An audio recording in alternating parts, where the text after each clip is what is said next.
Hey guys, it's Jake Mace, the vegan athlete, here in the backyard garden with the current seed bank box, my monthly seed surprise that contains seeds that are hand-picked and we can plant in our garden right now. This is how I usually garden, shorts and nothing else. A lot of you guys lately have been trolling me down below saying I'm getting narcissistic for having my shirt off in the videos sometimes. You guys, it's almost 100 degrees today in October in Phoenix. I garden half naked most of the time because it's freaking hot here. If I ever move to Canada, Portland, Washington, somewhere more rainy, I'll put some clothes on, but for now, you get this. Let me go get a shirt on, get more professional. Let's open up this seed bank box, show you guys what's inside, and plant the seeds together. Hit the like button, hit the bell button, subscribe to my channel, and comment down below. Let's go and see what's inside the seed bank box for October. Always when I'm doing these seedbankbox.com monthly videos, my dinosaur always wants to come over and see what's up. Let's get down there and see how he's doing. What's happening, Leo? You want to see the seed bank box also? You're gonna push the seed bank box around. How rude, my friend, how rude. You are getting to be so big, buddy. Let me turn you into the light so that the people can see. Come here, Leo. Like 100-pound sulcata now. 8 years old. Almost 9 years old. Actually 8 years old. All right, Leo. Let's go see what's inside the box. You guys, I was just here with my friend Derek from Life Inside a Box and DIY Homestead Projects, and we built this raised bed together. And this is how I like to build a bed. Seasonally, this one's got lots of leafy greens, edible flowers, chamomile, cabbage, ready to go for the winter time. The bed looks beautiful. And we're gonna plant our seedbankbox.com seeds in a raised bed just like this one.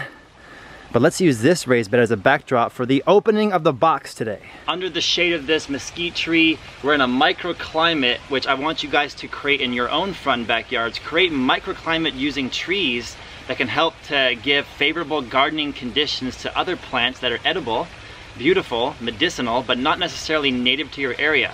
If you guys have a native tree or a native plant, it can survive out in the open. But these fruit trees we have here, they get microclimates produced by these native trees that give them a much better growing climate. And I've got a beautiful smoothie here this morning to drink with you guys as we open the seed bank box. This one is full of cherries, strawberries, it's full of kale, it's got dandelion greens, it's got coconut milk, it's got flaxseed oil, cacao powder, maca powder, moringa powder from jakemace.com. If you guys go to jakemace.com, we can powder the leaves of the moringa trees to give us all natural, locally grown vegan protein powder. This has also got black sphinx dates from my friend Erica, who you guys know if you guys follow my channel here, Erica S at cox.net if you want fresh dates from her if you're in the Phoenix area. And we also put a banana and peanut butter in here. I have smoothie videos like this here at this channel. If you guys want to see my workout routine, what I do for fitness and for working out, go to my other YouTube channel, which is youtube.com/Shaolin Center, or just look up Jake Mace Workout on YouTube.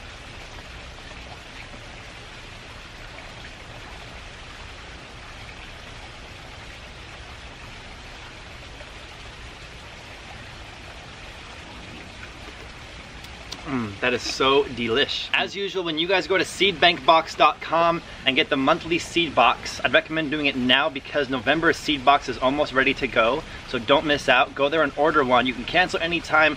Or for those of you who have been Seed Bank Box members from the beginning, I love you guys.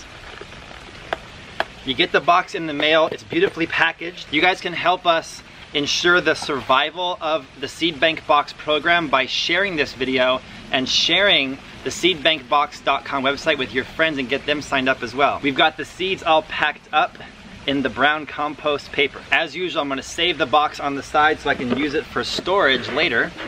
And I'm gonna open up my compost paper and read you guys the mission statement that is always at the top of every seed bank box since its inception earlier this year. Here's all my seeds, information cards, planting instructions, and the mission statement on the top. Aren't you guys excited to plant your fall and autumn garden? I know I am. One of the most important things gardening has taught me is to eat in conjunction with the seasons of the earth.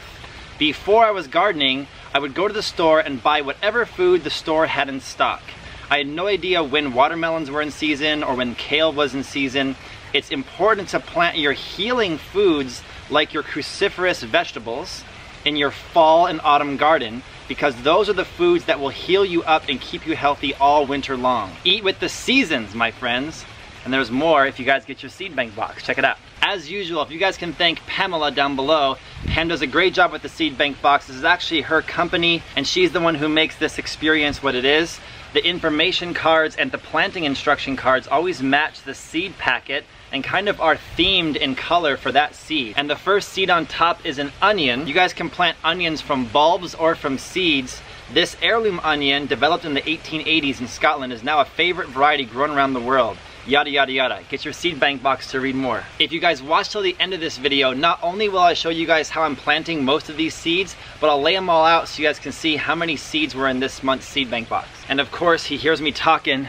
He's so curious. We've got the dinosaur down here trying to get my seeds from seed bank box, also trying to eat my shoes.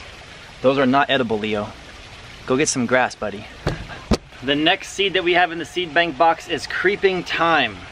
And creeping thyme is a beautiful creeping herb covered in hundreds of tiny lavender flowers and has a light lemony scent. This plant is a perfect consideration for its use as a ground cover, as it can withstand some foot traffic. Especially if you guys are in a climate that has a little bit of shade, if you can produce a little microclimate for this guy. It likes that shade, it likes a little bit more moisture, and it can be used as a ground cover. The next seed is the Choi Bok Choy. And every time I go to China, I've been going to China since I was 19 years old, and every time I go to China, it's amazing at how many public walkways and public areas have bok choy planted everywhere. They really do utilize their space in common areas out where people are walking. People just can pick the veggies, or they can leave them for somebody else who's less fortunate. So I love the Chinese system of planting edible foods, including bok choy, in common areas. This type of bok choy is an excellent variety for home growing because of its vigorous, fast-growing nature. Also known as Chinese cabbage, bok choy is commonly steamed or stir-fried in Asian dishes and is also enjoyed raw. And bok choy is my favorite to grow in the winter garden because I eat the white stems that are super full of water, and that, in my opinion, is some of the freshest water you could eat because the plant filters the water for you. Next, we have the rainbow blend of carrots. This is great for you guys who are adults, but also for kids if you guys want to grow white carrots, orange carrots, purple carrots. Carrots have different colors, and this one's an incredible seed to plant because you never know what you're going to get under the soil. Next, we have the Veyts Collards, and collard greens are so versatile and delicious and healthy for you in your garden because you can use them as wraps. Instead of making your own tortillas, just use a collard green leaf. They're fantastic. This particular strain of collard greens was developed in the 1950s and has been a favorite variety ever since. The tall, silvery green leaves have a succulent texture with a flavor reminiscent of cabbage. And then a staple that everybody's garden should have is the Swiss chard. This is orange Swiss chard. Swiss chard, in my experience, can take all the elements of Phoenix, summer, winter, everything. And it is a dark leafy green, so it has lots of calcium, lots of protein, lots of nutrients in it like a kale would. But this one is really hardy and will grow humongous leaves. You guys will be amazed at how big the leaves can get, especially if you use the Mace's mixed soil, like using your rock dust, worm castings, compost, coconut coir. The leaves of this Swiss chard will become enormous and will impress all your friends. And then we have the green curled endive. Also known as chicory, this special heirloom variety of endive dates back to the 1870s. The seeds of this endive are incredible looking. I'm gonna show you guys a close-up in a second, keep watching. And then lastly, we have the common flax. Flax seeds are renowned for their omega-3 fatty acid content, and they are commonly mixed into smoothies for their added nutritional properties. You guys heard me mention in the smoothie before this video began, I put flax oil in my smoothies. I also will put just the raw flax in my smoothie or grind it up in a coffee grinder like a powder. And you can use this in baking instead of eggs. So I'm the vegan athlete. I've been vegan going on 17 years now. I'm 35. I started going vegan when I was 19. And I will use ground up flaxseed as a binder. Not only is it full of omega-3 fatty acids, which is very nutritious for our blood, our body, our brain, our joints, everything, our organs, but the flaxseed also will bind the dish like in a dough or in a Cliff Bar type energy bar or in a bread. It's a very good substitute for eggs, so make sure you guys are using this thing. Did you know that flaxseed also have beautiful sprays of delicate blue flowers that can attract bees and other pollinators in your yard? Flaxseed. All right, you guys, here's the bounty for this month.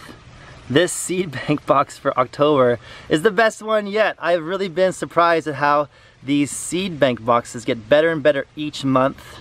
Look at the seeds inside this one. They look so cool. I really love them. These guys are amazing. And you guys don't have to use all the seeds. If you want to, you can. But these seeds can be put back in these envelopes, stored in a seed bank box, and then used at a future date and time. I've been saving my seed bank boxes in a big tower in the corner of the kitchen in a dark, dry, cool place. And now I have seeds to use in future seasons coming up as I need them in my garden. All right guys, first we're gonna open up the orange Swiss chard, which is in the orange envelope. I keep these and I'll either compost them. I don't care about the dye in there. Swiss chard always looks just like beets. They're actually in the same family. That's why the seeds look so similar. With the Swiss chard, I have learned over the last few years that they are some of the easiest plants to grow. So really good for beginners. If you wanna give yourself a pat in the back and have success right away in your garden, plant chard. Any kind of varieties of Swiss chard, they will make you feel like you've got the greenest thumb in town. So I'm gonna just take these guys and kind of sprinkle them out into this raised bed that's all prepped and ready to go.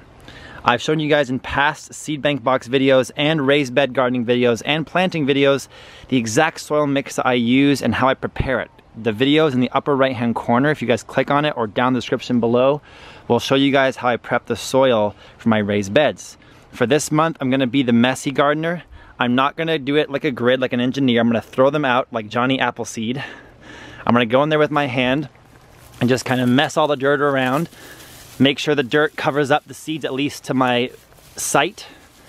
And you guys, I have noticed that this is the perfect method for germinating some Swiss chard. It germinates so easily. Why stress about it? I put it in the garden like that. I'm gonna go grab the hose at the end of this video, water it in. So if you guys watch till the end, I'll show you guys how I water it. We'll be good to go. Guys, I'm sticking to the same raised bed that I just planted the Swiss chard in. I'm gonna also plant these bok choy. Now, these bok choy are gonna look like little black balls, kind of like a kale seed, maybe little brownish black little BBs. And the bok choy is gonna grow very easily as well. Now, this chard and this bok choy is going to continue to grow for me all winter long. And down in the comments below, please tell me how you like my gardening hands. That's what green thumbs look like right there. I'm gonna do the exact same thing with the bok choy as I did with the chard. I'm gonna just sprinkle it in there, kind of messy gardening style. I learned this method from my friend Greg Peterson with urbanfarm.org. He does not plant in order, he just goes bop, bop, bop, bop, bop, and messes it all in, and his garden is beautiful.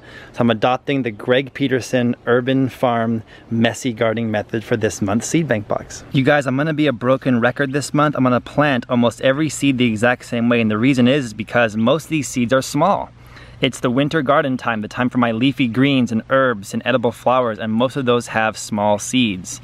Usually the melons and the gourds and the loofah and such and the beans that I plant in the spring or summertime, they have the big massive seeds that I push beneath the soil in the traditional way. So this month I'm going to adopt the messy gardening style and plant pretty much all these seeds messy style by just throwing them out, watering them, and see which ones take. These are the Veyts Collards. Let's see what these guys look like in there. Ooh, they're BBs as well. And look at how many collard green seeds are in here. It's a plethora. So I'm definitely gonna take this raised bed, which is a different one. It's in the corner of my raised bed gardening network.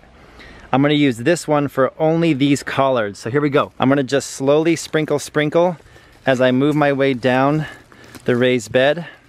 I'm sorry if this is making you guys kind of dizzy. This is how we're gonna do it this month. And then check back in with me in future months. This winter, we should have a thriving garden out here, especially when the rains come back this winter. We haven't had rain in the Phoenix area for months and months and months. So once the rain hits these, combined with my irrigation system, combined with my overhead water, for the first week or two, overhead water every day.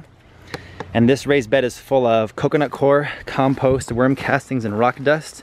I'm gonna have a thriving bed of collards in there in about a month. You guys, this is gonna be my first time ever planting flax seeds. I've been eating flax seeds pretty much since I've been vegan in about 2001 or so.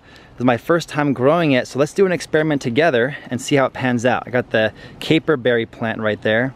I'm gonna plant these flax seeds all around the caper and see how they do. Now, you guys are seeing me plant these seeds this month by just sprinkle on the top of the soil. I am gonna do something at the end of this video to make sure that these seeds germinate. So either go to the end now or watch all the way to the end. I'll give you a little bit of a tip. it involves some soil that I made up specially for you guys. All right, you guys, we got the big raised bed here, and the middle portion is open. The trellis portion will have sugar snap peas coming up here next month when it's cooler outside. So I'm gonna use the perimeter portion here and here, and be a little bit in the center to plant the onion and to plant the endive. So let's throw these guys out there and check back with me in a month or two and see how they germinate. And again, same method. I'm gonna throw them out, sprinkle, sprinkle, and just pat them down, then come back and water them in a couple minutes. All right, you guys, here's the onion. They're typically black like that, and I actually prefer to plant onions by bulbs because they grow a little faster, but planting from seed is so much fun. There's so much power in a little tiny seed. It's like a nuclear bomb, but it only blows up to produce food for you and your family. So we're gonna take these onion seeds and just kind of sprinkle them out into this raised bed around the perimeter and see if they grow. And then we have the endive, same thing. We're gonna mix this in with the onion, and then I'm gonna come back in a month or two from now and thin out the stuff I don't want. So I'm not afraid of having too much growth. In the beginning, when I first began gardening, I grew in rows. I was very orderly, but I've kind of become more of a permaculture style, forest style realist gardener who just likes to throw the stuff out there and then the whole garden grows. Trust me, if you guys use the soil that I use and you keep the water flowing on the garden, the whole garden will grow incredible. And that's the best kind of gardening because you want the garden to grow without you being present. And I like now the food forest style of garden. It's a little more natural. That's the way I like it. Okay, and last but certainly not least, we have the rainbow carrots. This is the favorite of mine. My friend John Kohler with Growing Your Greens doesn't grow carrots in his garden because he just figures they're so cheap at the store, I might as well buy them from the store, but I really enjoy growing carrots so much. Don't tell John. If you guys have kids, your kids will love it because they look so cool. They make a cool sound when they pop out of the ground, and they're just so delicious. I found that kids that come by love eating carrots fresh out of the garden much more than fast food. So carrots tend to look like this, like little kind of brown fingernails, little tiny little guys. What I always tell folks with carrots is be careful not to plant them too close together because they're really hard to thin. If you guys plant carrots, plant them few and far between. Believe me, you will never be able to plant them too few and far between. They will always be dense and you'll always have a good harvest of carrots. So try not to plant too many. This handful of carrots is more than enough to do this entire 6 foot by 3 foot raised bed. Let's sprinkle them with the same messy method. That's our default method for the month. Here they come. Don't let too many go out of the hand at once. I know it's hard to see, but you guys gotta try your best. Sprinkle, sprinkle. And carrots for me in the Phoenix area, they overwinter, and I usually harvest them come like March, April. They can take the cold just fine. There we go, all done. Okay, one of my secret tricks I'm gonna show you guys here is I got a handful of rock dust that I got from jakemace.com. If you guys go there, go to the gardening store and check it out. I'm gonna sprinkle the rock dust in here so that as I water these seeds, the seeds will be germinating in all those minerals. Just don't breathe the dust, wear a mask or something.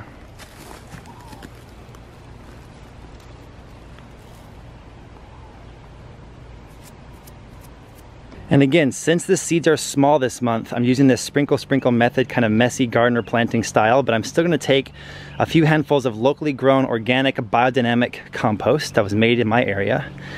And I'm gonna just carefully sprinkle it into the beds like this. And that way, as I water those seeds in, they'll be just barely covered by a nice little dusting of fresh compost. And as usual, do you guys think compost hands are sexy or no? Tell me in the comments below.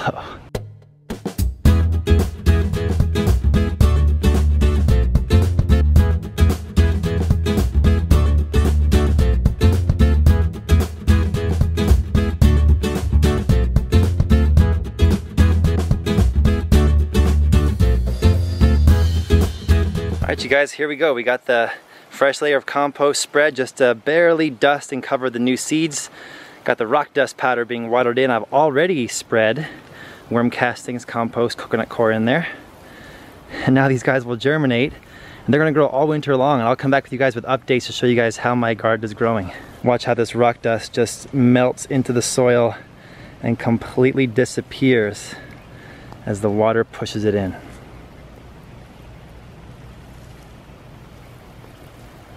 I'm I'm gonna overhead water these guys once a day for about a week or two.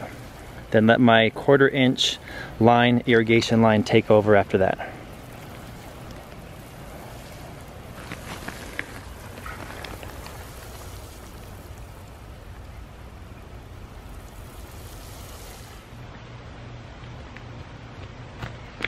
Hey you guys, thank you so much for watching my gardening video today. I love gardening because it's a way that you can sample so much food you never even knew existed in the world. And it's also important to save your seeds. We have to save seeds because that's the way that we can plant crops in future seasons and in future years. So use your seed bank box and use it as a storage system to store the seeds that you grow in your garden and keep them organized month after month so that you guys have an organized system of gardening inside your house. Keep them in a cool, dark, and dry place.